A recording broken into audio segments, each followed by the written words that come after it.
Hey everybody, it's Bust with Expedition Trial number 462. Let's see who shows up here. And all right, I saw the epic down here in the wings of the wave. I was like, oh, is that exciting? Eh, maybe not. But let's see what we can pull off here. I know we've drafted Callista here recently. That was a Nocturne run that turned into a Callista trial, and I think I'm kind of okay with just coming in and drafting this Riven. I know I've like kind of offhand drafted spiders a few times. I can't remember if I actually made videos out of them though, but I like the archetype, and so this is what we're going to chase after. Let's get this pulled up on the site. If you're not familiar, we are just headed over here to ftpbus.com. It's going to be on the front page or the Expedition Helper button from the nav bar. Make our way to this little drop down box, try to find the Riven. There's a mountain of Riven archetypes out of all four of them, and it is Arachnophilia. And so, yeah, this is pretty easy. It pairs up with Elise. It's meant to be a spiders deck, and why they put Riven in this archetype, I have no idea. But this is the world we live in now, as to where Rivens are everywhere. Incoming Riven skins, just because she's got so many archetypes. That was my theory on it. I can't remember if they actually released more Riven skins or not, but I figured the only reason that they would put so many Riven archetypes out there was because they were releasing skins and wanted to they know how we live the pay to win lifestyle, and if you're out here drafting Riven, then why not turn her premium? But at any rate, this is again a big spiders build around. There's two keys to this deck, in my opinion. Number one, you're going to be looking to get as many spiders on the board as you can, and so that is going to be the kind of go wide aspect of this. On the Noxus side here, there's two really good ones. There's Precious Pet. It only makes one unit, but it can come down early and attack and not die. So it does get to hang around a bit without being useless. And then there's House Spider, which adds 2 units to the board. On the Shadow Isle side of things, you'll find things like Hapless Aristocrat, which can die and then bring a unit back. Elise makes a unit, and then there'll be things like Brood Awakening that puts 3 spiders on the board. And so that is the idea concept number one you're trying to do is get a full board, and then beyond that, you need a way to take advantage of that full board. And so from the Noxus side here, we're going to see things like Arachnoid Host that boosts all of our spiders, Arena Battlecaster that boosts all of our attackers, Crowd Favorite that grows as we get more units on the board. Then Shrieking Spinner also boosts all of our spiders. So lots of raw power over on this side. And Shadow Isles, you'll find things like Brood Awakening that boosts all of your units. And then depending on how things go, you can look towards Freylord for the Iceborne Legacy. We'll have to wait and see if that rears its head here. But excuse me, as far as these spiders decks are concerned, I don't think spells are too important. I think getting a full board and getting unit boosters is kind of the balance, and then you'll just kind of fill in with spells as they come. And so if we do come out here and draft spiders, we aren't going to just be like going out of our way to pick up things like Whirling Death and Nox and Fervor and stuff. If they show up, then fine. We're really focusing on the units here today, though. And so that's the idea with spiders. Riven is, of course, looking to draft towards the Reforge mechanic. All the Reforge cards are here between Riven, Blade Squire, Runeforger, and Weapon Hilt. And so if something in Pack 2 turns us away from wanting to draft spiders, then we do have the fallback of this real high quality Reforge mechanic. And as a pack like this starts, we're not looking like spiders whatsoever, and so we'll have to see what turns up here in the second pack. And this is like the exact kind of pack that turns me away from wanting to draft Shadow Isles. This is a real pain in the dick here with this horrible Thresh pack.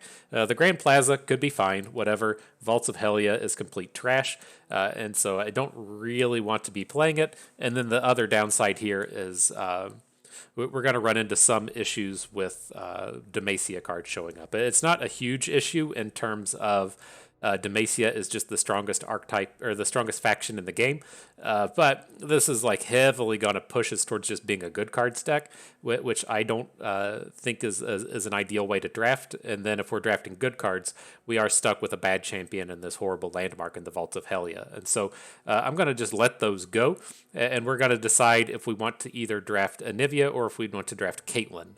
The interesting thing with Anivia is that is a cloning program, Anivia, and I kind of feel like the Iceborne Legacy lives out here, right? It does, and so lots of high roll, lots of meme potential coming out of this Anivia. We can look to do the Iceborne Legacy spiders. Would need to find Shadow Isles somewhere, but that is a thing we could look to do. And then of course you can't always just try to like backdoor into Elnuks or something. Another not really strong deck, but high quality in terms of memeage and rage quits. And so that is a thing. The other option here would be drafting a scrap heap style deck. It's a really aggressive Noxus P and Z style deck where we're trying to take advantage of discards. Typically works with Draven and Jinx, but we could try to piece together some kind of aggressive number here. Riven is quite good at these things since we can discard the Reforges to any of our discard outlets, but this feels like kind of a stretch, right? If we were starting with like a Draven, or if we're starting with a Rumble, or starting with a Scion, and then we pick up Caitlyn, then fine. But like with two champions that are pretty far away from it, I don't think it's got a lot of potential to really come together. And so I am going to come back to this Anivia, and we'll pull this up again. And so, yeah, we'll see how this goes. I don't like drafting three factions, but this is certainly a place to where we could try and pull it off, right? The idea is you cast Iceborne Legacy on a Broodling. Those are the spiderlings that come from Anivia, or not Anivia, they come from Elise, Hapless Aristocrat, Brood Awakening, Crawling Sensation. All of those generate the 1/1 spiderling. And if you put the Iceborne Legacy on it, then all of your copies get that boost forever. And so any of your future generation of those units will have the boost. And so this is kind of, a reach of a strategy. I would prefer to just be Shadow Isles Freylord if we're going to do it and not have any Noxus, but we don't have that option today, so we're just kind of rolling with it in the best we can. The other option here is what the actual cloning program is meant to be doing, to where we load up our deck with Elnuks. You have Bull Elnuk here, Troop of Elnuks here, and then you try to cast Troop of Elnuks for as many Elnuks as you can. It's meant to be paired off with P and Z. You can use things like what's it called? Like counterfeit copies to put more copies of the Elnuks into your deck. It's a super high roll strategy. The Troop of Elnuks used to look at the top 10 cards of your deck. Now it only looks at the top 6, and it's a little bit tougher to pull off. But, we have a couple of options that we can do here. Pack Mentality works nicely if we are actually in spiders, and so let's get to rolling. Let's see how the dice can go. Okay, so there is an Iceborne Legacy to start with here, but I feel like we really want to get the Shadow Isles to turn up, and I think the best shot we have at this happening is to take the Precious Pet. I'm really, kind of upset that cards like Crimson Bloodletter live in Arachnophilia. If this was from the era of Riot balancing archetypes, then sure, if the Arachnophilia was too good, then I would understand this, but that's not what they do anymore. And so I find this to be like a really feels bad kind of card when you have an archetype, full of precious pets and rune weavers and the thing that house spiders, and then you just have something like Crimson Bloodletter that just kills your turn 2 play. I think that was dumb. That was dumb. We'll just go ahead and put it out there. But I really want this precious pet. See if we can't get Shadow Isles to turn up, which we did. We successfully got Shadow Isles to turn up, but it's the Black Mist. I just can't take it. There's no other real ways to go about it. I just don't think we can take that Black Mist card. Both of those are just way too bad and too far off theme. We're really hoping to get a Shadow Isles pack that just has like some removal in it, or hopefully a Spider, or a Hapless Aristocrat, or a Blighted Caretaker, or something that's like vaguely on theme. And both of these cards just are not. And so with this one, I'm actually just going to go with this Ruthless Raider Spoils of War.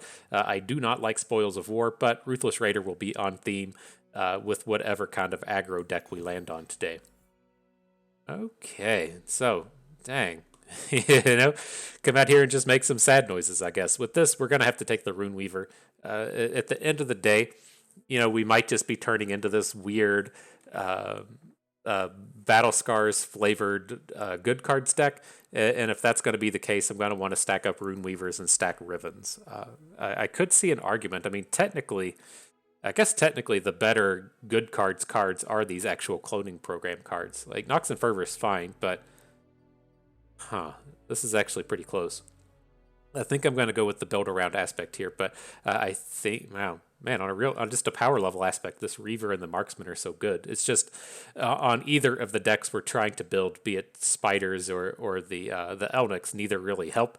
But I guess that applies to both packs. But man, if we are going to be good cards decking, let's actually just take this Freylord pack. Okay. Oh man, what a bunch of turds. So the idea for Shadow Isles is definitely gone. Like we are like firmly just into having being good cards now, right? We don't have the spiders. None of the spiders turned up, and then we've seen 0 Elnuks, right? So there's just nothing that we can do in those terms. So with the cards like this, I'm just going to take the combat tricks. These are both really shitty, but it's better than the other options there. And now it offers us up a troop of Elnuks. Coming in at pick 7 with the troop of Elnuks. How do we feel about that? I think I'm just going to go all in on it. The game tends to be pretty good about letting you trade these away. And if at the end of the draft we have a real high roll and we have 5 Elnuks, then good. And if we get to the end of the draft and this is the only one, it'll probably let us trade it away. But we're just off of the spiders thing. Now, Precious Pet would be fine, but I'm trying to finagle our way into a winning deck here. Here we have a second troop of Elnuks. That's a very easy take with what we're trying to assemble.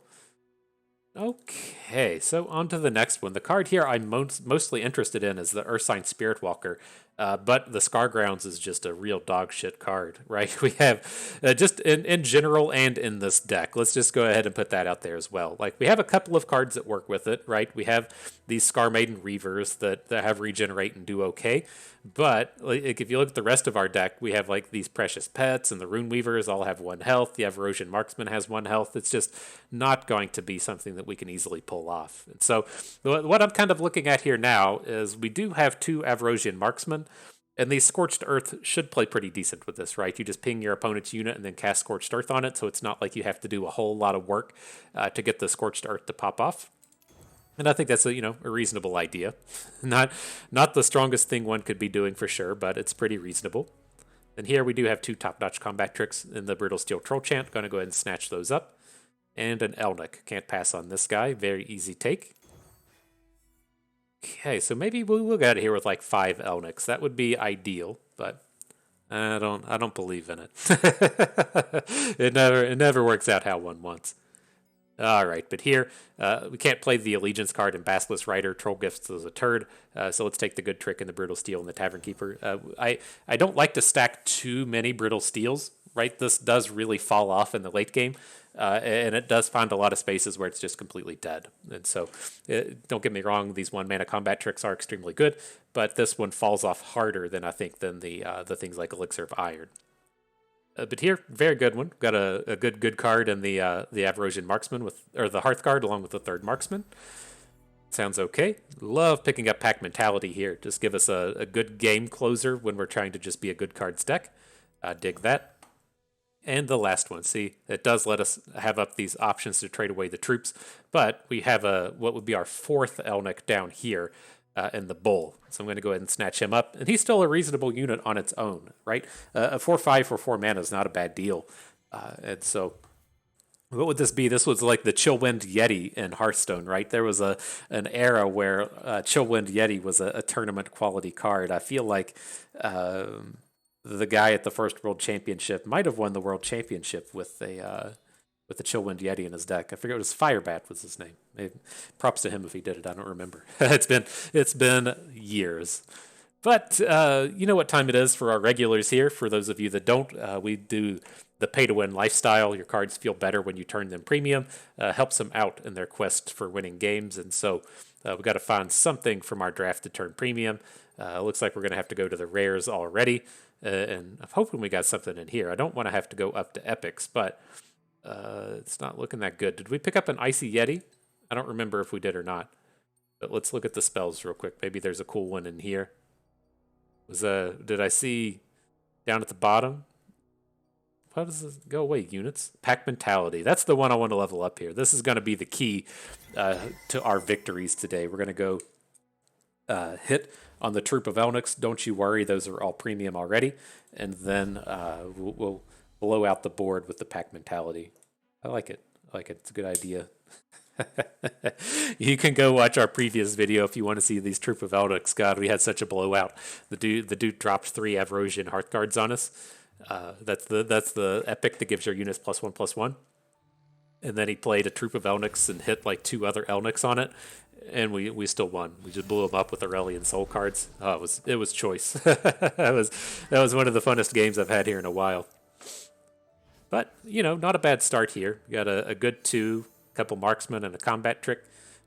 We'll have to see as far as what these marksmen can actually take down. Right? They're not the strongest of bros running up against Lysandra, but when this opponent comes out and starts dropping Green Glade duos and we're just sniping them with the marksman, we'll feel pretty good about it.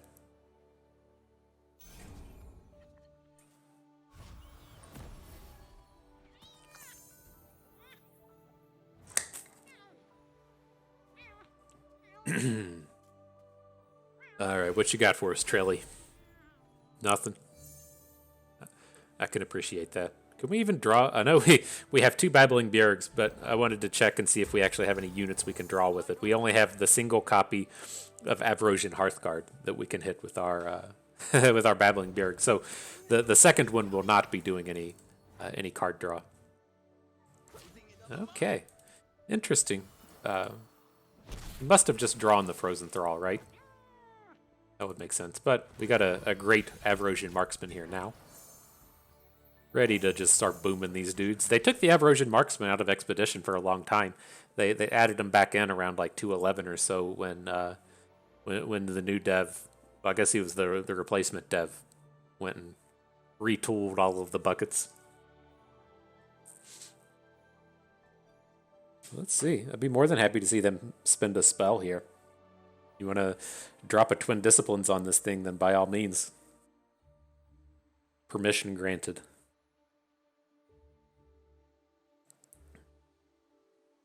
Can we get a big picture of this? It strikes me as the bullseye being what comes from the Frostbite Archer. I think the Frostbite Archer might be a lady. Those are very manly looking hands, if I may assess as such. So the Avrosian Marksman itself, right? He's wearing gloves and stuff. I don't feel like this bullseye is actually from the marksman. See, he's got gloves. I don't know. They're finger gloves. Looks like he's flipping off one of these boars out here, but not sure. One of life's great questions. Perhaps the next issue of the Encyclopedia Britannica will answer that one for us.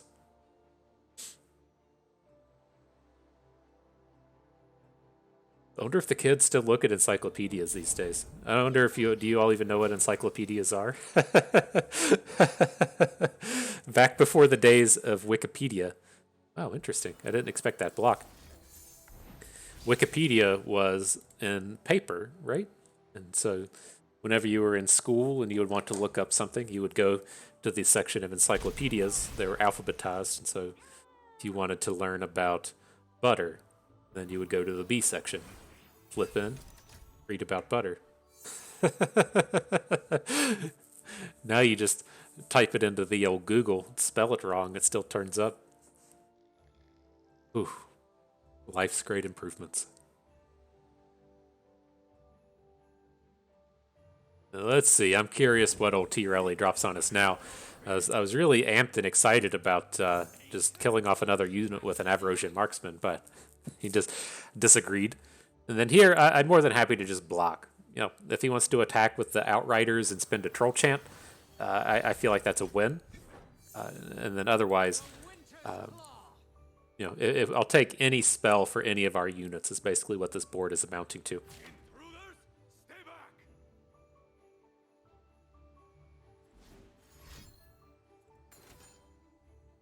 Shadow Shift. Okay. Got some combos there. I wasn't paying attention if he hit the allegiance on this already. But now I'm going to just play the Spoils of War. We miss out on like one draw with the Hearthguard, but that's not a huge deal. I want to go ahead and get this full collection of stats while we can. Does enemy the opponent? Can we like Nexus the enemy with this marksman? I think we can. So that is a way for us to kind of boost this spoils. I'll have to remember that for future games. where we drop the marksman to face, and then drop the spoils. Put it up here, right in the big brain.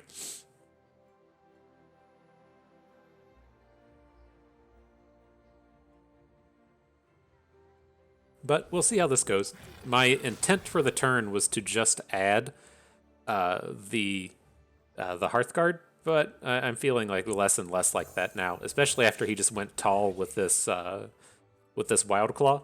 I think I'm just going to go ahead and Scorched Earth it, and then see if we can't win the game next turn with a Sharpened Resolve. Oh, wrong one.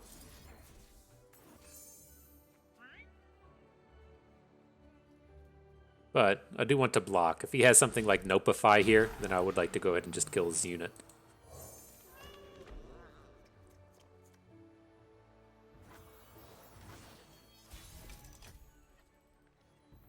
And Anivia. Interesting. I think I'm still just going to go with the Hearthguard here. I don't want to be just like super all in with this. Like we attack with everything, he blocks the Bjerg, and then we play Sharpened Resolve and opponent plays Harsh Winds. Like I don't want to run into a board like that. And so we are technically lethal now that we've gotten the Bloodletter boosted. So if he just like adds his Outriders again, and then we get to attack with everything, it just feels like a much better spot. And now with Avalanche. What if we protect a marksman? This should be good.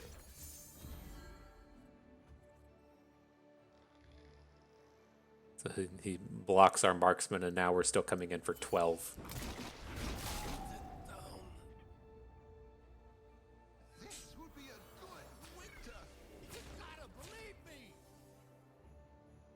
All right.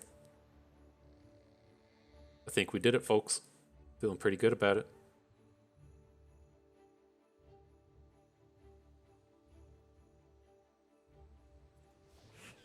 Opponent surrendered. Victory. FTP bust. All right. So let's see. We'll have to see what turns up. My intent is to just draft Rivens. But if the Anivia packs have an Elnuk in it, then I'm going to take the Anivia pack. And so, yeah, we didn't catch an Elnuk out here with Anivia. I could see an argument for picking up this Ash. Let's check this card. God, I was so right. Well, I wasn't right about his hands. You know, the Icevale Archer is apparently a dude. But I'm pretty sure... I guess that is completely just different art, right? But the Icevale Archer is the one that has this really fancy-looking ice arrow, where the Avarosian Marksman doesn't. Whew. Tough. Lots of hard-hitting analysis coming here on the FTP Bust channel. But maybe we do just go with the Ash. It is another Avarosian Marksman, but we already have like 3 of them. And then kind of a side bonus to picking up Ash, in addition to her just kind of being better than Anivia, is she is a 5-attack ally for us to draw with these Babbling Bjergs. And so, I mean, we can technically like Bjerg into the Reaver, or Bjerg into the Hearthguard. The Hearthguard gives all of our units +1/+1, and then we Bjerg into like Scar Maiden Reaver. But that's kind of sketch, you know. So I do like the interactivity coming out of this Ash pack, whereas the Icy Yeti's kind of bad. Arachnoid Sentry is not that bad, though. Weapon Hilt is. How many Reforges do we have? 1 Rune Weaver? That's it? Like maybe a Weapon Hilt? Yeah, 1 Weapon Hilt. That's not a lot. All right, going with Ash. Okay, so we've made it through a game. Now I know what everyone's here to talk about and wants to hear about. FTP Bust, what do you think about football? Your Chiefs lost, LOL. The Niners lost, LOL. How do you feel? And it's weird, like in terms of the Chiefs game. With this, hang on, do we actually want to hang on to the Troop of Elnuks? This used to be like a strategy, because it's just like so super high powered when you hit. But our deck only has 3 other Elnuks in it, and so I'm going to do it. This guy's playing weird cards, so let's take a roll of the dice and see how it goes. But to me, it just kind of like struck me as you'll hear like the announcers or whoever talk about like momentum and the concept of momentum, which should realistically just be like hogwash, right? That's the kind of a dumb concept. Like you can't say that Patrick Mahomes threw for 250 yards, 3 touchdowns, 1 pick, and he had 8 units of momentum. Like, that's fucking stupid. Let's be real. But like, it certainly does apply. And the way I kind of look at it is like equating it to children's card games. Is like when you're out here playing ladder and you just don't really want to do it, but you just do it because it's what you do, or you do it because you have to. Whether or not that is just trying to like grind into the top 1,000 or whatever your ladder goal is, and you're just out there churning through it and not loving anything about it. That's what like the Chiefs game looked like to me. It was like they just didn't want to be there. It's like, well, I'm out here playing a game of football. I'm happy enough with my season.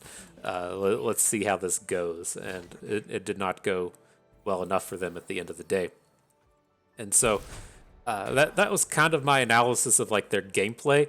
I don't know, like everyone is so like hyper focused on like winning the Super Bowl and how things are going now and today and everything. And I think that it was actually a pretty fantastic season for them to start out like 3-4, 2-5, or however shitty that went. They were in last place in the division there for a while. Hit, got one, go Wes.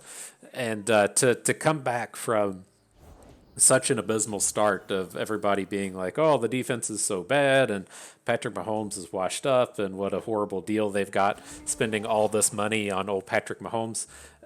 And I think, oh my God, he actually hit a lurk.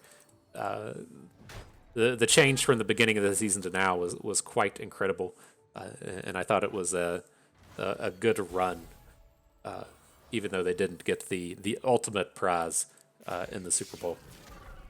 And so, very proud of the team and the work they did. I hope Patrick isn't emotionally scarred after having to read a week and a half of how washed up he is and how terrible he is at football and how he choked. I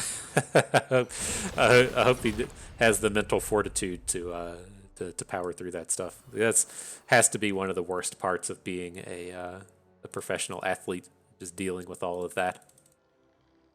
But back to the game here. We can troll chant out of this, right? Give you O2, give you -2. We're going to lose 1 unit down here to the left, but we can clean that up with the marksman. And then we have a big bank of mana going into the next turn. Looks good.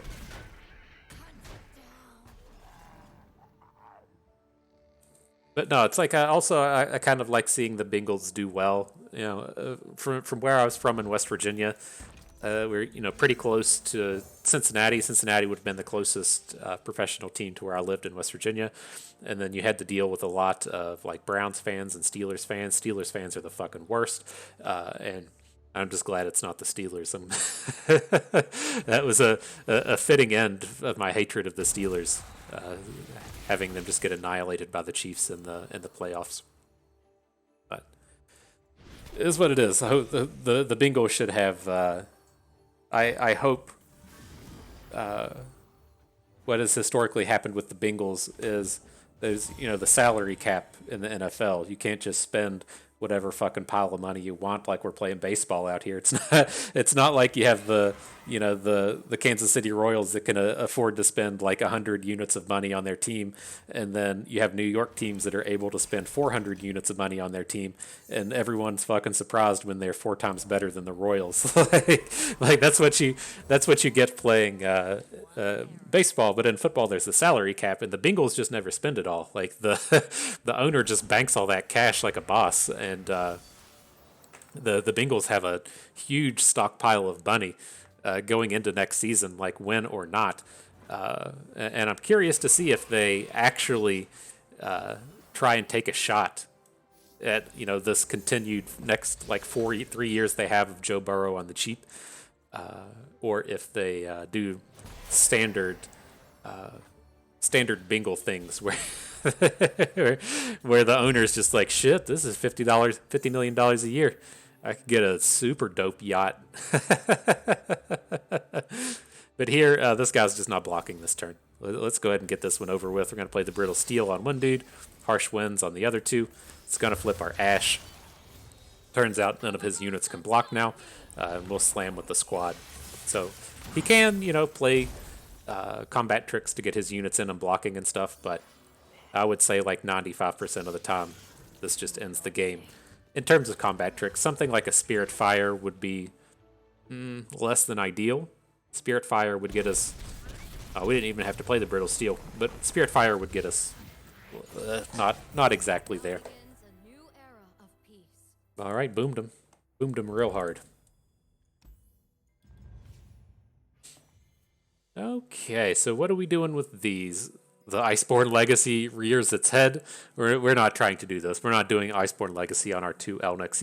To play like Iceborne Legacy on its own without kind of like the card generation, right? If you don't have, the constructed idea of playing Poro Cannons, or if you don't have things like Elise generating spiders, I think at a bare minimum you want like 5 of the same unit. You probably realistically need like 6 or 7. And we're just nowhere near that here. It is, functionally like a bad combat trick sometimes, and so you can look at it as like a trick with upside. But I still think I want that kind of like 5 or 6 copies, and we didn't even go for like the 3 copies of one champion strategy here. So it's not like we're just stacking this on Riven and having 3 copies of Riven. So I don't think it really has a place here. The Scorched Earth, I'm kind of okay with hanging on to 2 since we have the 3 marksmen. If we trade it away, it's going to be for something a little bit better than Savage Reckoner. But here, the Starlit Seer is kind of tempting. Just a nice little mid-rangey unit.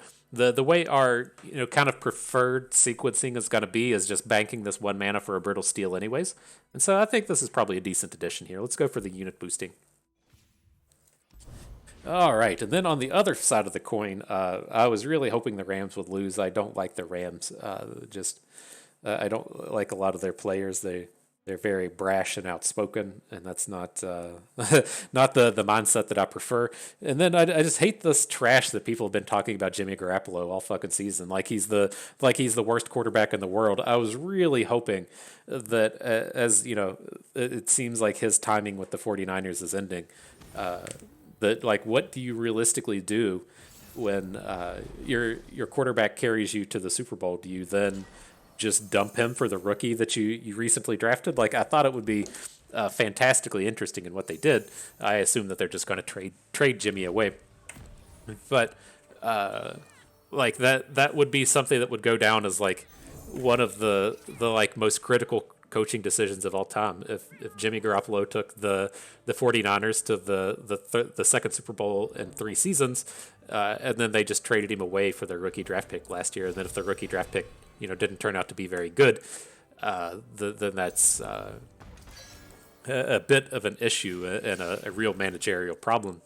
But then even like is getting to the NFC Championship game not good enough, especially in terms of he's been like seriously hurt the entirety of the season and still managed to do so well.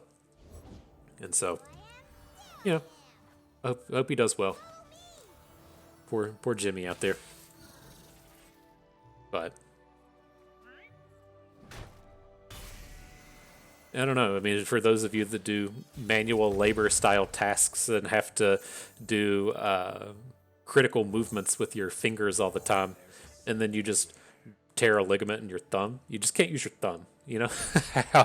How fucking successful are you gonna be?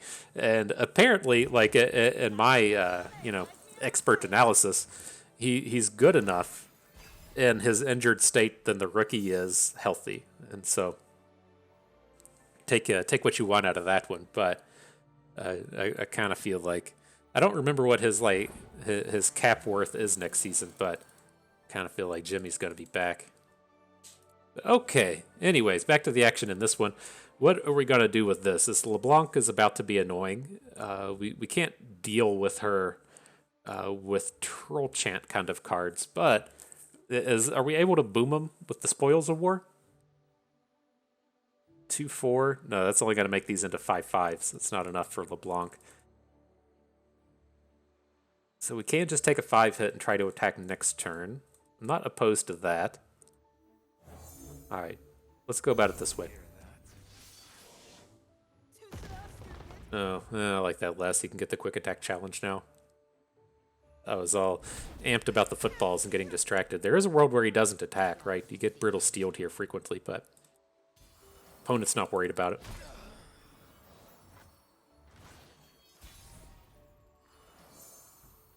Alright, I still think we're in a pretty fine spot. We need to draw some dudes, but we don't need to draw dudes when you play Troopa Elnuk and hit 3 other Elnuks, and so that's probably just what we'll end up doing here. Okay. We want to troll chant this. The downside in our next turn is LeBlanc is about to grow. I think we probably want to troll chant this one.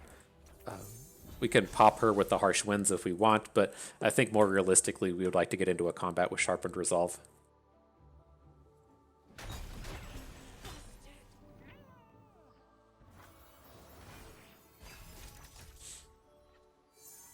Oh, game plans come together, am I right? Here comes the troop doing his thing. Yeah, we can't drop it though. We gotta harsh winds this board when he has the midnight raid. Okay.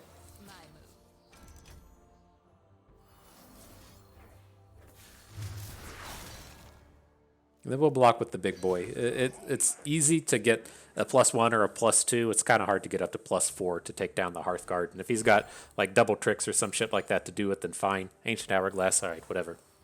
Still buys us tons of time going into the next turn.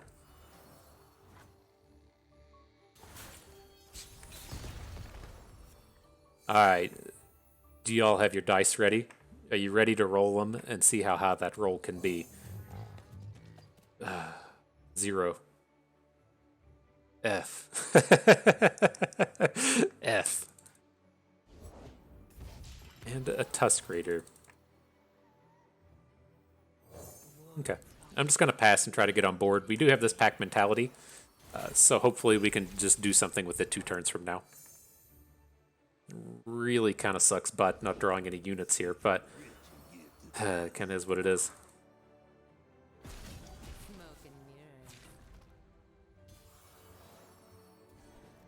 Sucks butt, I tell you.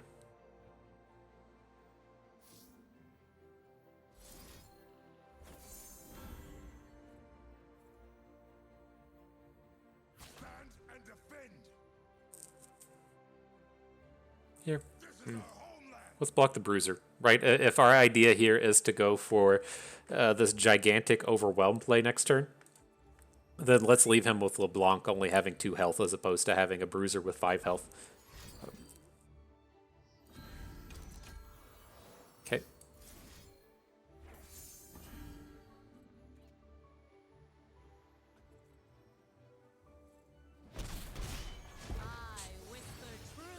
Alrighty.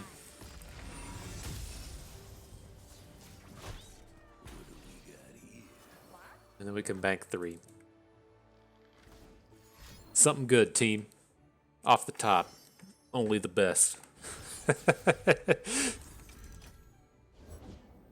Spiral stairs, okay. So I guess he's gonna get the card draw next turn. That's fine. Off of the landmark. Ah, it's not a dude. Effing A.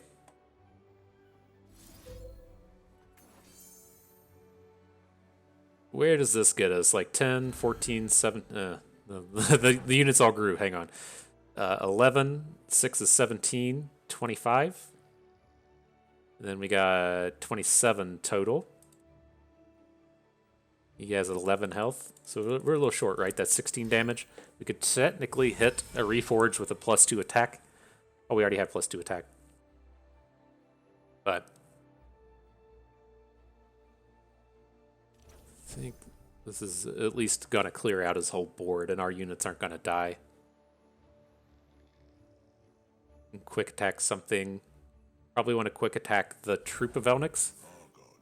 Oh, what a perfect card. Fuck. So what's his highest health unit? A 9? We're just going to have to assume this Tusk Raider is going to eat something. Fuck, and we can't even Brutal Steel anymore. This is shitty. I mean, we still have to attack, though, right? He can only line up 2 good blocks, and then we can pound through one of them. We need to play the Blade Fragment first. Let's just make our littlest dude a little bigger.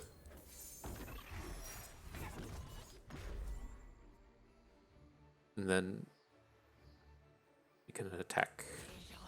Don't think we want to play the weapon hilt just yet. If we hit Overwhelm, it doesn't do anything. And if we hit Quick Attack, like, we can't go over top of his biggest unit. So I think this is fine.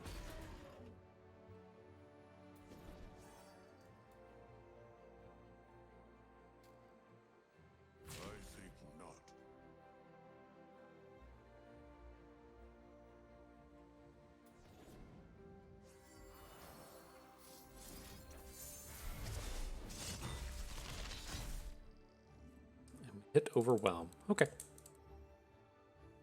So he's still going to have this Dum Reckoner and LeBlanc against our Marksman. Not awesome. Let's be real, it's not awesome. Can't believe it. It's so brutal. We've gone like 2 or 3 turns without hitting a unit. I guess it kind of is what it is, but...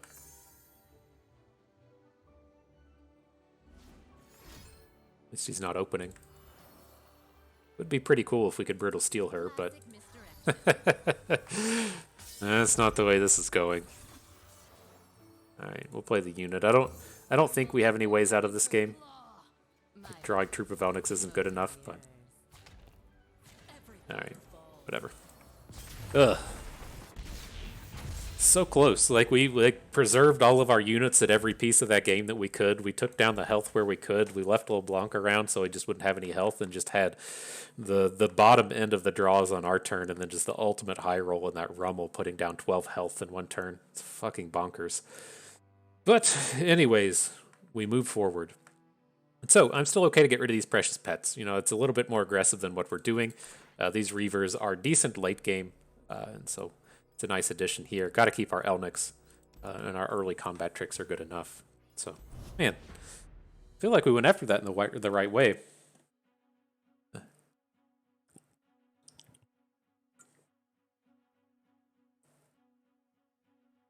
Right, we could have tried to take down the LeBlanc, but that would have left him with like the 5-power dude on the board, and we're just trying to end the game on that one specific turn.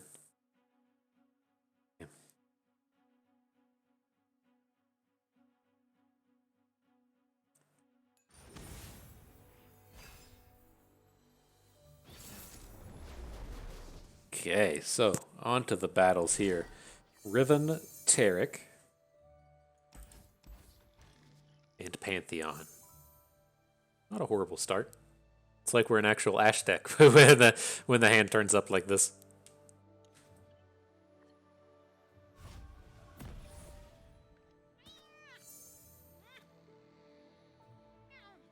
Not bad, not bad.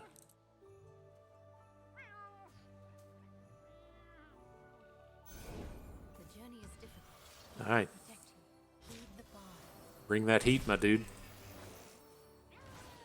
So we just have to drop the Starlit Seer now that he has this 1-power unit. I was leaning towards just dropping the Starlit Seer anyways, because I would like to get this Brittle Steel power kind of rolling, and it's much easier for this to be able to attack and survive than it is with the Runeweaver. But right, it's very easy to run into a board here where we play the Runeweaver and then, saying he doesn't have Gift Giver, and then he plays his own like 2/3 or something, and the Reaver doesn't get a good attack in.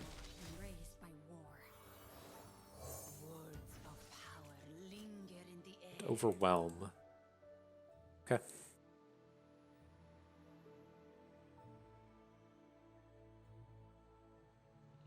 Feeling good about this troop, though. The last one airballed. I feel like this one is it's ready for its time to shine.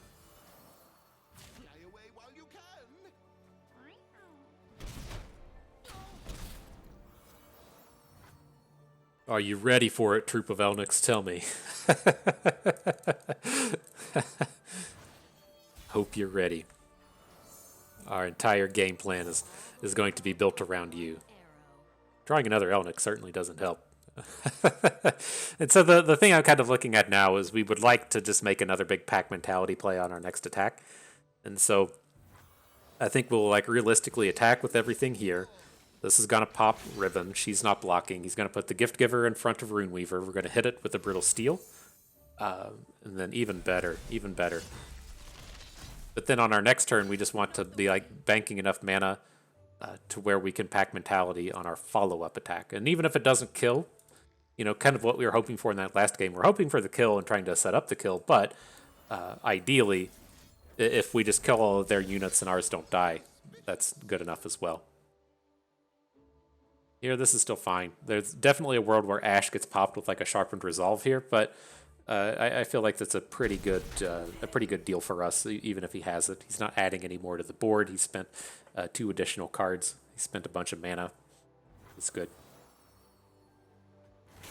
What up, my dude? Kitty coming to hang out. Says, what up, internet? It's been a while since I've seen you. It's been a while since I've seen you, internet. I'm gonna put my butt in my owner's face. Appreciate it, dude. Is he going all in on the sword? It's not lethal.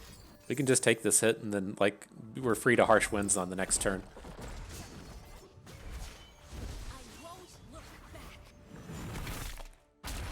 Get you some kitty scratches. 6? Okay. Alright. We're gonna have 6 real... How much? We have 6 real mana and the 1 bank next turn? Alright. Who's ready for it? Who's ready for it? Fucking right. Learn from the master.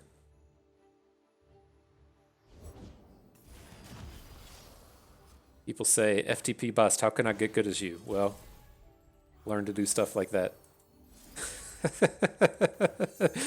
Just play the troop. Don't worry about it. Drop it like it's hot.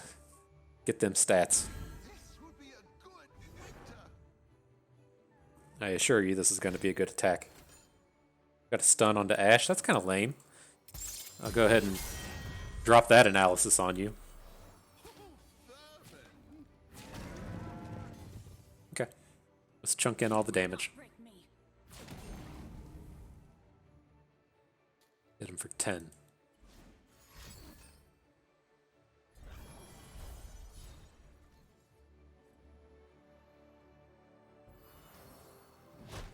Alright, well, we'll see what kind of shenanigans they try to bring on us next turn. We've got the harsh winds. Like, I would assume the Riven Sword's going to come down and we'll just play a harsh winds. But we'll see what their idea is here. Is this going to be an open? Okay. And our Ashe will flip off of the harsh winds so that we have the crystal arrow for the next turn.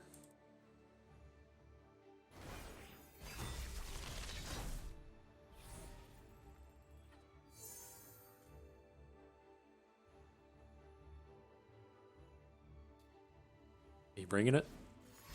Coming in with that juicy open.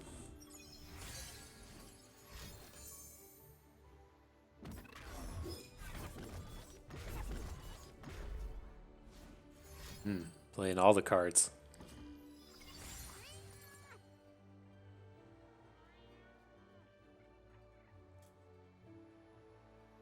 As long as he doesn't have a bastion, I don't worry about this. We're gonna harsh winds his unit and then block everything. No reason to just let this stuff through. If he has, you know, a Riven attack and then has a sharpened resolve, then fine, you get to take down an Elnuk. But it is still a little dangerous to just throw a no block down here.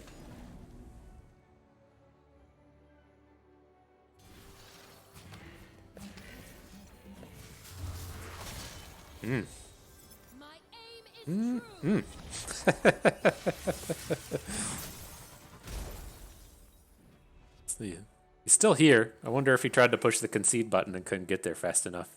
I wonder. Okay. Yeah, I need another one.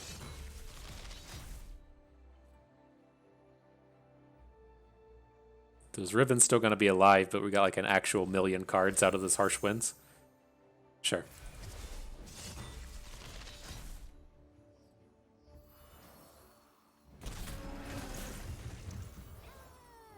All right, so we actually do have options here, right? We can just open.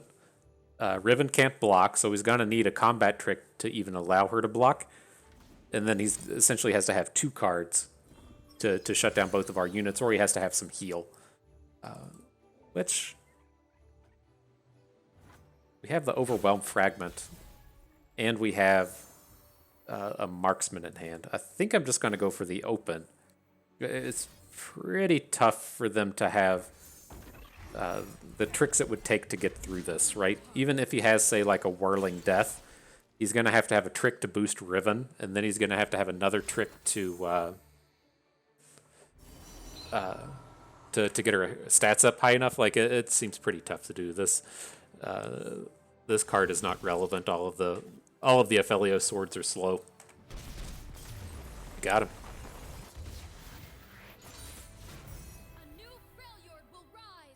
New Freljord, right on it. Is Freljord a person and a place? Interesting. All right. Ooh, feel the rush. It's like I was looking over here. It's like I started on the left and I was like, Hearthguard, okay, sure. And then I was like, oh, Captain Farron. And then there's this epic here in the middle and feel the rush. I think that's where we want to go with it.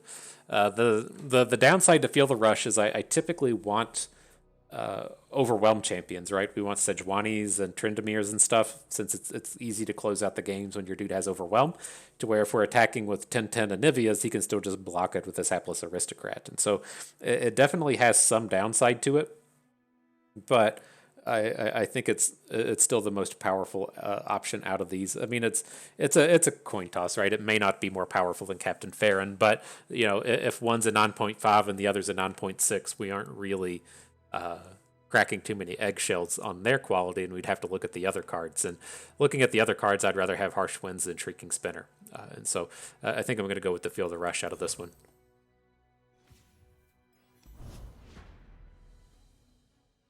Cool.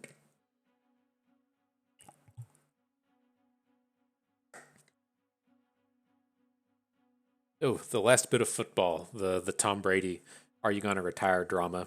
I'm so tired of hearing it. I don't give a fuck. Like I'd love to see Tom Brady play another year.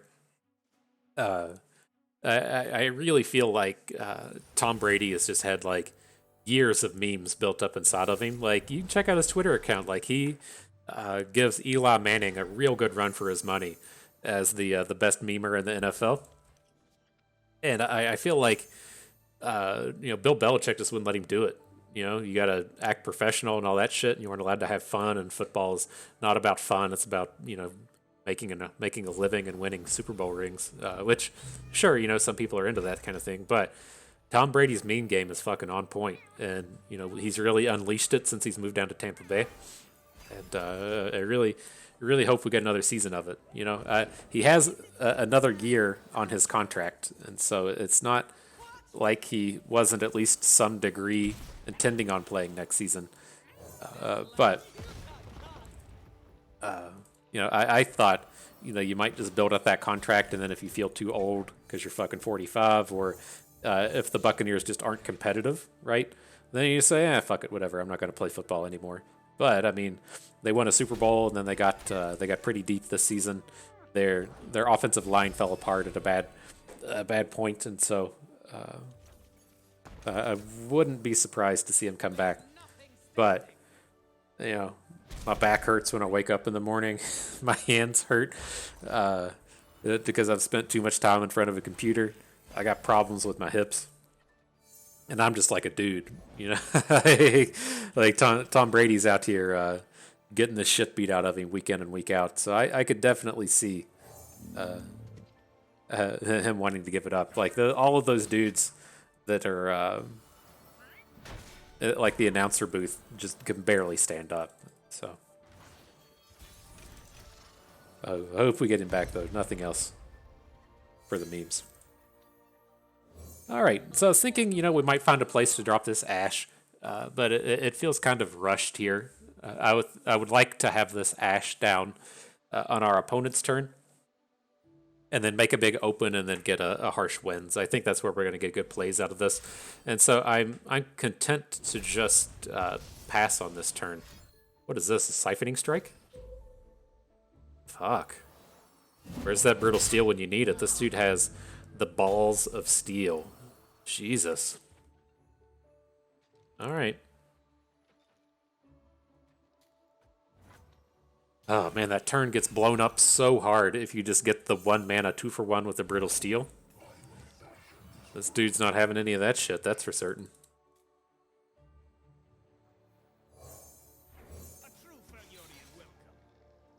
Alright, then our Ash will be flipped next turn. We'll have to see what he does in terms of combat here. I don't want to just throw our Ash into this nonsense. Okay, that's fine. It's just a little bit slower. Yeah, you get to flip Xerath. Good job. Good job, I tell you.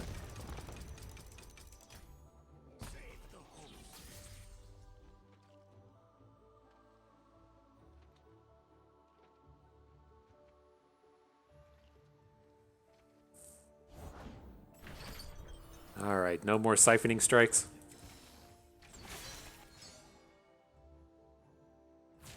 Does give him the landmark when this Endless Devout inevitably dies here, but getting some of this going on.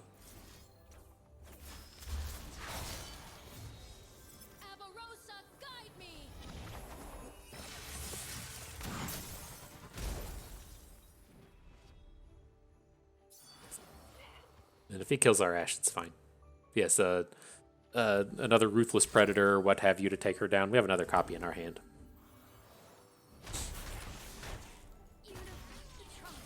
So it is kind of worrisome, right? If he has that destroy landmark to deal 4 damage or something, this sarcophagus will end up killing us. But if we can like survive through without a landmark destruction next turn, we should be okay.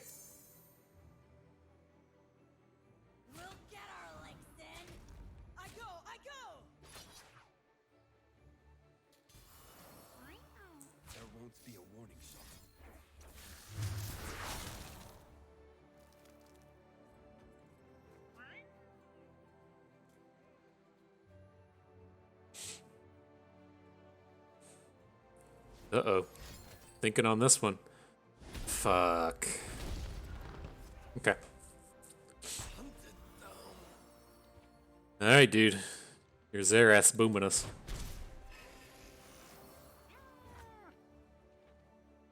Still sort of okay. I mean, we have the Crystal Arrow to, like, prevent a combat if we want, but God, this happened again where we just don't have any units.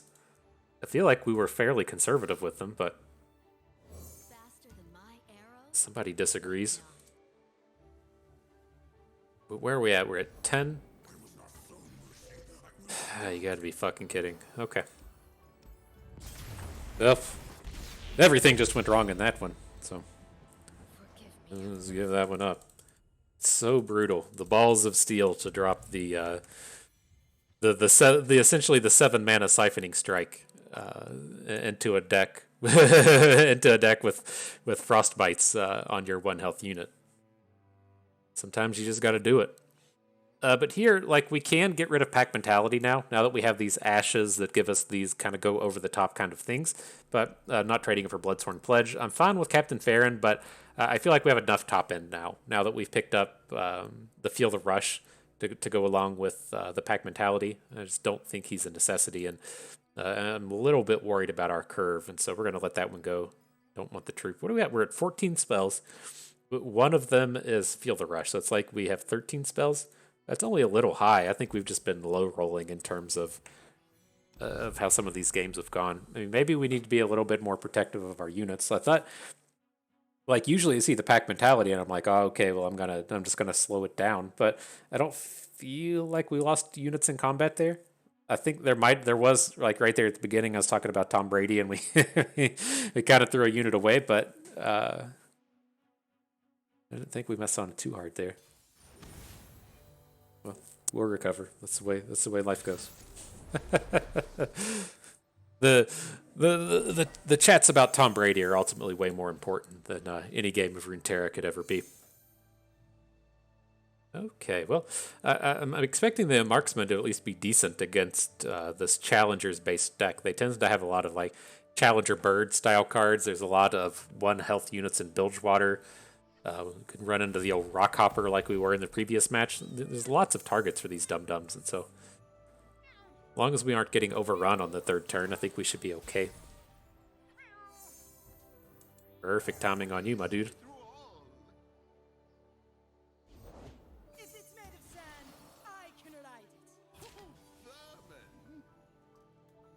could be a little greedy. Like, try to save the brittle steels for our Ashe later, but doesn't seem to mind. Especially in terms of us already having this marksman in hand.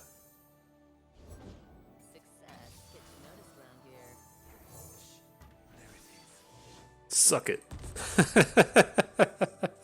That's what you gotta tell him, right?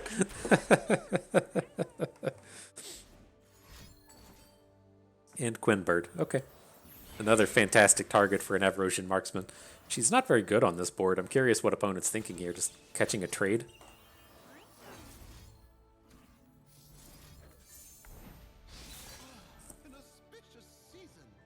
Alright. Bus did the mathematics. He says you can have it. Now he has to trade for our bad unit or just take the point of damage. Okay. There's the trade. I was going to say that like reeks of a make it rain if he's just going to put the point of damage on our Starlit Seer. But doesn't seem like he has it. Now our Ashe attack should be free, right? He could play something like Double Trouble, but if he just plays like a 3/3 for 3 or whatever, then Ashe will Frostbite it and our attacks are good. Yep. Varg bringing us another meal for Renekton. Am I right? I'm pretty sure that's the kind of words that they use. Okay, Great Horn Companion. So how do we feel about this board? I'm kind of getting to the point to where I would like to just play Pack Mentality next turn. But we would have to get actually like reamed for damage here. We can take like the 10 from the Companion and then get a shutdown on Renekton. I think I'm kind of okay with that. But like, how do we even feel though about just trading Ashe for the Great Horn Companion and saying, well, if we don't die, this game's going to be okay. Oh shit, my dude has vulnerable. Okay, I get that. I'll see what you did, dog.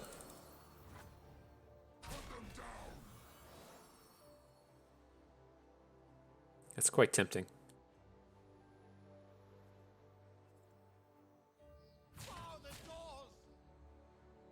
Let's give us the time, right? He's only got 4 cards in hand. Their top end is like historically bad. Like Bilgewater's top end is all bad. Shurama's is all bad. It's not to say he can't drop like Scout Dragons on us or something, but you've got like some +1/+1s in our deck from the. Yeah, I mean this all feels good.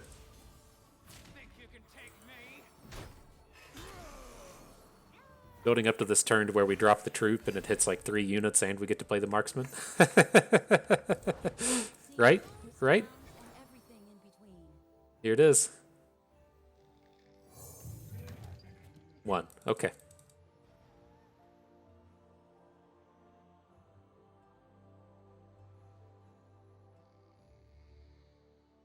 Worse things have happened.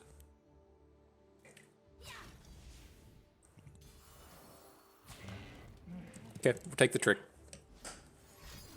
Sure.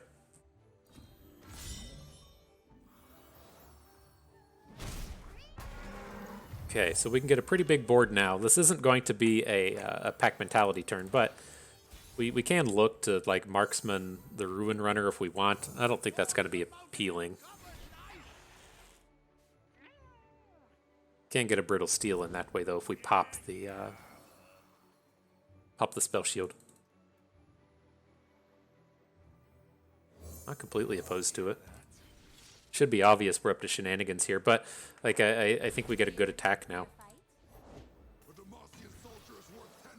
Maybe we don't. Beautiful draw though. We have enough mana for this, right? let me stop and double check. We can Scar Maiden Reaver and Harsh Winds. Alright. Do we want to neg 6 the Ruin Runner? We could probably save that for next turn. We can just pop him with a Harsh Winds post-combat here.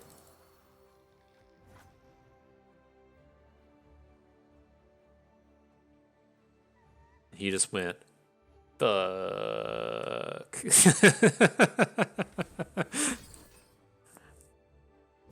Okay.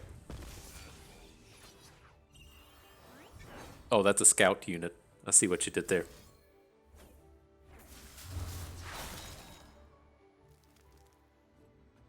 Cool.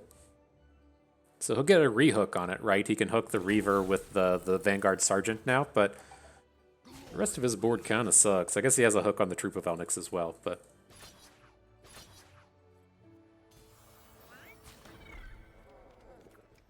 Okay. Take 3 damage off of the Badger Bear, so if we do get to do the Pack Mentality next turn, which I'm pretty sure we're going to do. I have 11 mana, so the Ruthless Raider can't go, but the Marksman can. And that still lets us say Brittle Steel, the Ruin Runner.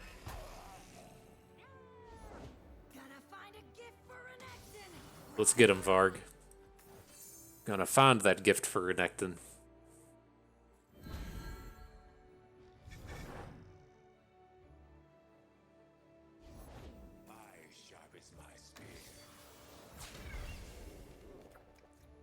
Yeah, so this isn't like the ultimate end-all be-all of attacks, but I think we're going to be ahead on board after this. All of our units in our deck have the +1/+1 as well. So, I mean, I think this is like looking back a few turns and being like, okay, do we want to trade away our Ash? You know, I think this is the spot you're looking to get in.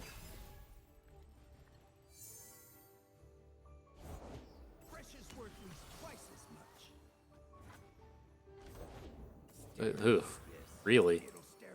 You can't lethalist, but that is certainly a fucking strong collection of dudes to hit right off the top. The Jaw Hunters into a sea monster that draws a card. Is he going to go deep? He's away from that.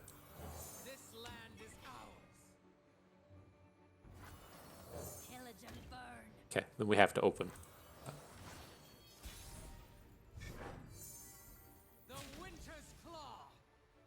Should be enough. I think this is a 99%er here, right?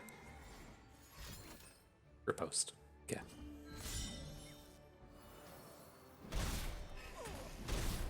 All right. All right. No Tom Brady related distractions getting us right back in the game.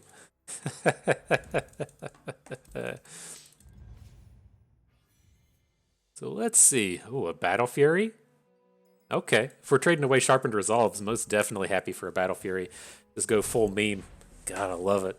I love it. I'd love to pick up some more Elnuks, but at least we're doing okay here. I'm curious if Riot will ever release another Elnuk. I don't like the design of Troop of Elnuks. I think it's one of those cards to where it's never fun for somebody, right? Either you play your Troop of Elnuks, you miss, and then you're just having a bad time, or you play your Troop of Elnuks, you hit like 3 units or 4 units, and then your opponent's just clearly not having any fun. In terms of actual fun, we use fun as a kind of a different term around here, but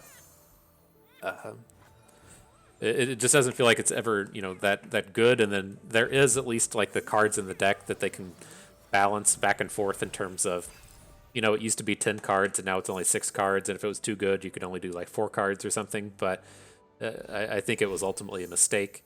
And then the only reason that we saw the new Elnuk turn up, whatever its name is, the 3/4 Elnuk out of PNZ, was kind of probably because it was already designed. This is tough, right? He has like Pantheons. I don't feel like he's playing a Pantheon deck though. But we would like to get some attacks in here. This is a more aggressively oriented hand.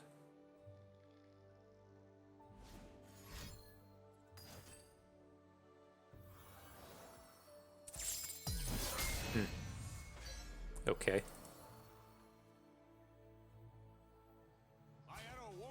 I mean, sure. This feels kind of like sketchy given that we have Troll Chant in our hand. We're never Troll Chanting this board. We might Troll Chant in the future. But we have to just be able to get like 2 better units out of this Troll Chant, right? And I would kind of like the board to be as empty as possible as we're building up to having like the 2 mana in hand or the 2 mana banked up, Ash next turn, and then the Hearthguard. We're not going to open on turn 5. We're going to play the Hearthguard. And so I guess this is like a 3-3. I mean, maybe he has big plans for it. I don't know. Remember my words. Okay. Many tribes under one banner. To serve the greater good. The Winter's Claw! Scared. Aw, man. I ain't scared.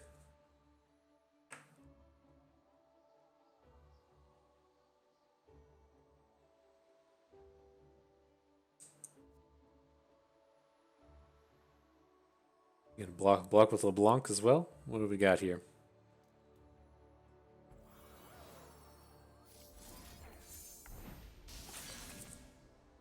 Nice Brittle Steel. Love trading the Brittle Steels for 5 mana.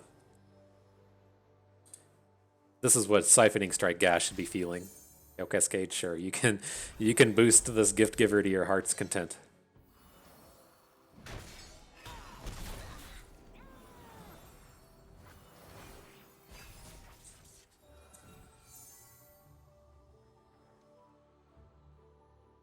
I'm curious now. We have like the option to to double marksman on LeBlanc. And do we ever want to go for that?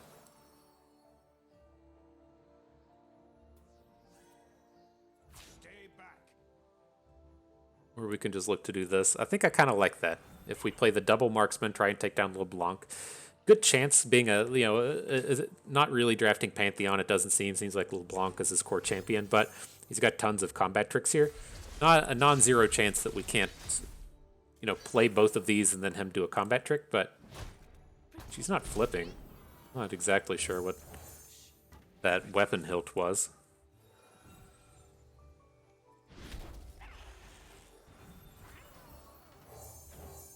This is like pretty choice if he has to drop a sharpened resolve or something here. Yep.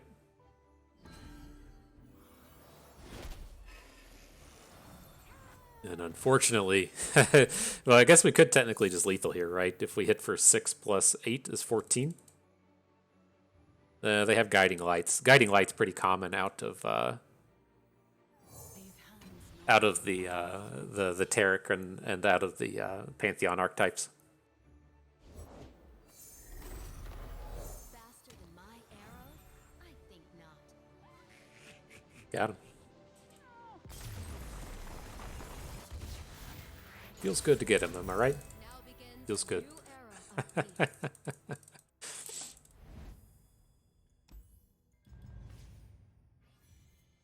So what do we have here? Don't really want the Winter's Breath. This is kind of odd. Like the Augur of the Old Ones is fine, right? It's not spectacular. Our top end isn't that great, right? We just have the field, like we have Field Rush Battle Fury, which is fine, but we don't have any of like the big meaty top end. And we're kind of heavy on spells. But like the Spoils of the War is most certainly worse than the Scorched Earth. But we don't have like the big collection of overwhelms that we want for a decisive maneuver, and we already have a pack mentality, which is not the same thing, but very similar. And so I think I'm going to go with the Augur of the Old Ones here. We can technically behold this, right? We have 2 units in our deck that can, or 2 cards in our deck that cost 8 or more. So might be able to pull something off with it, but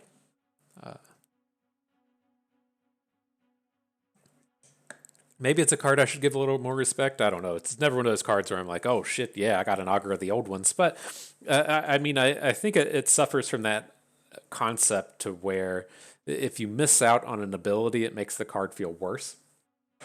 And so I think if we look at it as, would we be happy with a 6/6 Overwhelm regenerate for 6? Probably. I mean, that's very close to like a flipped Gara, and I get you're not getting a rally every turn, but stat wise, like it's tough to deal with. Regenerates kind of a bitch on these big units, and that could be kind of strong.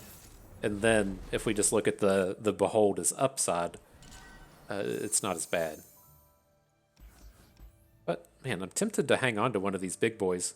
This should be a base Sejuani deck, and we should just be out here like grinding on each other. Let's see. Let's see if he brings that lap dance to us. Let's get the Hearthguard in hand. I feel like this might be a bit of a slow start for each of us, and I just want to ultimately get all of the stats from this thing and guarantee it. Lock it in.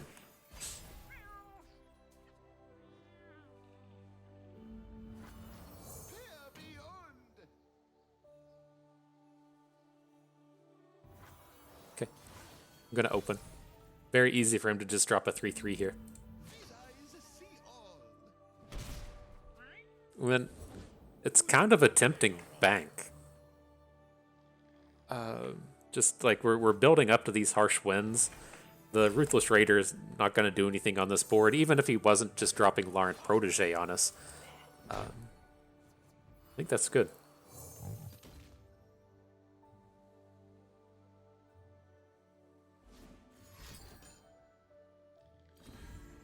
There's a big boy. All the harsh winds. So we're going to have to play this like super slow. I'm not attacking this turn unless opponent plays like reinforcements, right? If they tap out completely, then fine. But we can't be losing our units to a combat trick here. We have to get some kind of value out of these harsh winds. And that's like a really expensive proposition here. And so not attacking, looking to harsh winds these dum-dums down.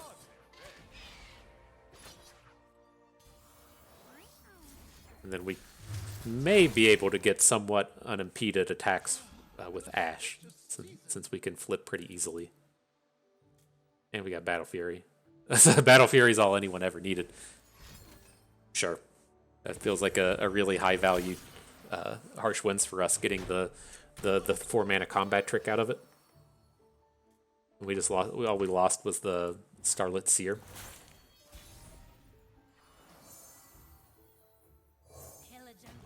You big, my dude. Look at all them stats on this boy. I think we still don't want to drop the Ruthless Raider. Continue on with this Harsh Winds plan. My shield is yours.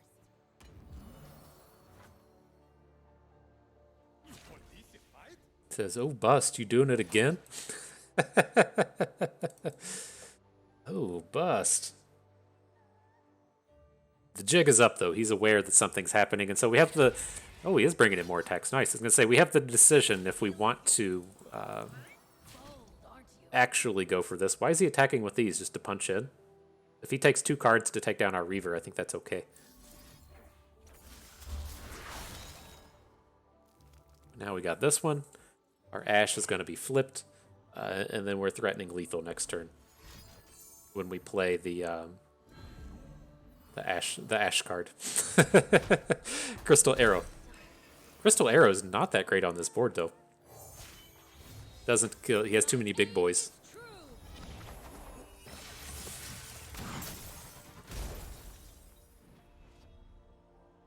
All the world on one arrow.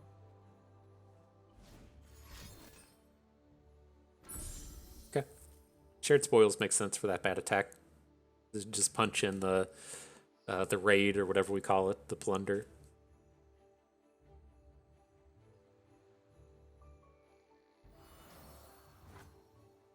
I've survived a few winters. So how do we feel now? Still just playing this slow and just attacking with the Reaver. I mean, we could attack with the Ashe and then flash freeze whatever blocks her. But it's like I think we just want to play this slow.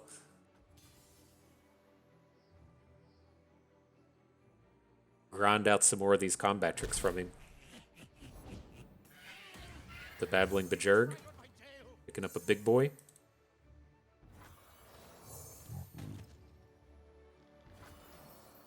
Right now his attacks aren't that good. The thing that's ultimately worrisome is if like he starts to have.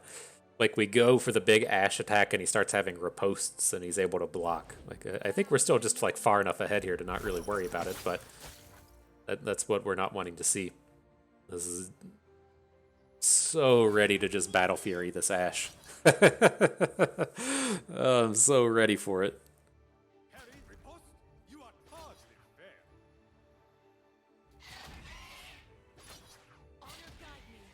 I don't think.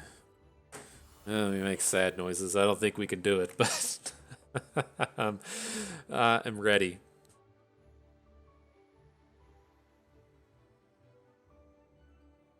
So this does start to give us good crystal arrows, though. So let's hit these two.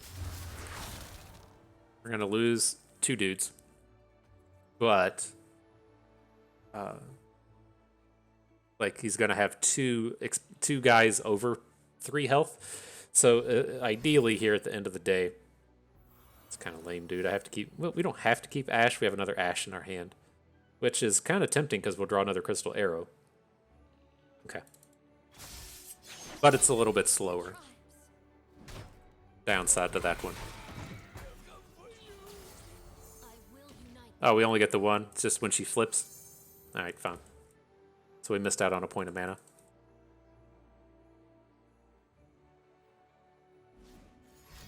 Oh, that's lame. Yeah, dude, I'm talking to you. You're lame. You're big lame-o over here.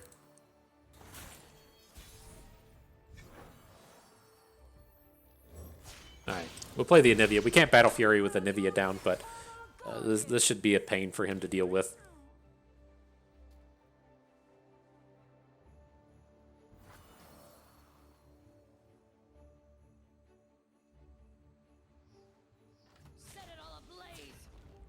Can he kill her? It takes some work to kill Anivia. The concern in attacking with Anivias is them being able to kill her, getting the egg down, and then single combating the egg.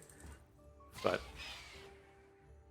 doesn't seem like that's in his toolkit here.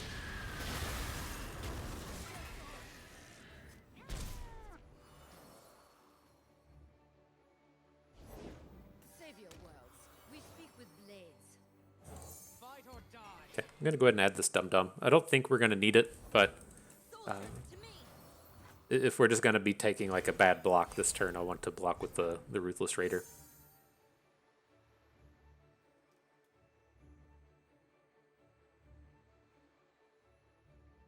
And I could see this being a reasonable crystal arrow. Like I don't want to be all in on Battle Fury, but we're getting pretty close to where it feels like it's still going to be strong even if it fails. I like this. So this will hit the Sejuani, the Fiora, and the Bright Steel. And he can attack with Cytheria and give everything a +1, but at the end of the day, it leaves these units pretty bad. Okay. We did it. The cycle is complete. Go out here and be slow and stuff, you know? No need to hurry. All right, let's get these trade picks coming into the end. Man, I still like this Scorched Earth. I mean, we still have the three marksmen. I think I'd rather have it than Flash Freeze, and so we'll skip over that. Not trading out Troop of the Pack Mentality, so we can skip that one. Don't want Icy Yeti. Can't trade our Elnuk. Don't think we need like Alpha Wildclaw wouldn't be unreasonable to add. Like you could see how grindy those games got there at the end, but I want to hang on to our early play. Sejuani does seem better than Riven. I'm happy with that. There is a 4th marksman, though, for this Troll Chant. That's kind of tempting. It's like we have the 3 Brittle Steels, but just 1 Troll Chant. I think I'm just going to pick up the Sejuani. The Riven's kind of mad in this deck. But we don't need 4 Harsh Winds. Don't want the Wrathful Rider. I think I'm good with the Scorched Earth. Skip that. This is a good Flash Freeze to pick up. I know we've talked about having too many spells, but this Crimson Bloodletter is a real turd. Whew. All right. I think we're ready. Let's get to that final battle. Ooh, an opponent has been found. No Poro bot today. All right, let's see if we can't get a good Brittle Steel Siphoning Strike out of this one. That's what's got to be coming out of this the Slayer style deck, right? We got our Brittle Steel. It's ready to do it. Not a bad start. Ooh, feel the rush. That's what you gotta say every time I see it. Ooh, feel the rush. Hells yeah.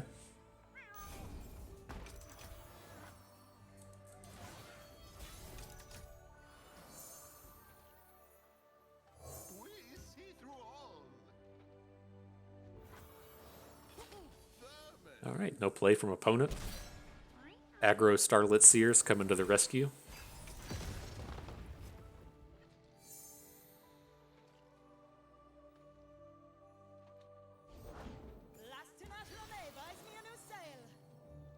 Alright, I think I'm still okay with these. Like, he can come in and now hook the marksman with the clockling, but it's a nice 2-for-1.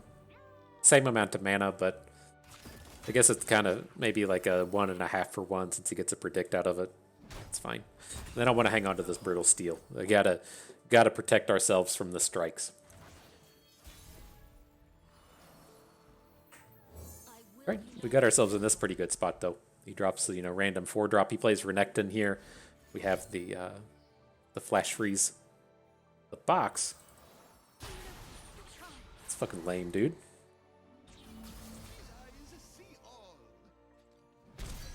That cost 4? Do you really have all that mana banked up? He's only played 3. Okay. Whatever, dude. You're lame. Yes, that's all there is to it. Whatever, dude. You're lame. Okay, let's see how bad this can get. I don't want to play Ashe and just have her fall to a Ruthless Predator or something. Exhaust. Okay.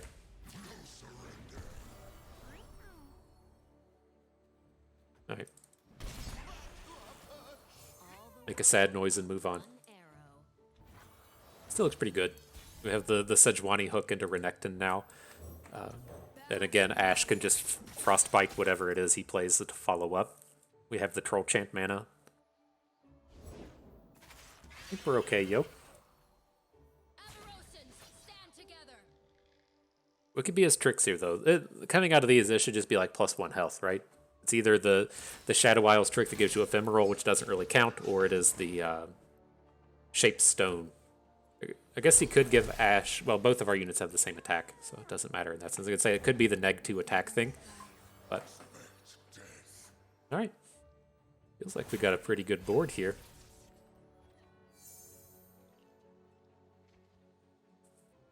Two turns away from a Field of Rush. We can try and kill something with these marksmen if we want. Nah. We're just gonna go ahead and not approve of this. Why is this attacking though? Like, what's his angle? Ugh. Whatever, dude. He has to have like some kind of trick here, right? But I don't get why he's attacking with the Arachnoid Horror into Sejuani. Okay, so we do lose our Ashe this way, right? Is that how this Kindred thing works? No?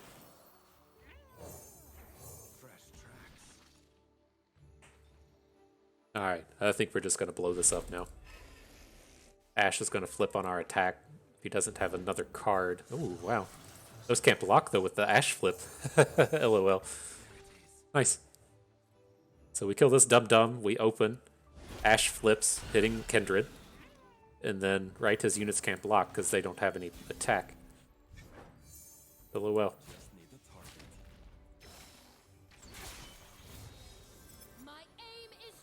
My aim is true. Get ready for it.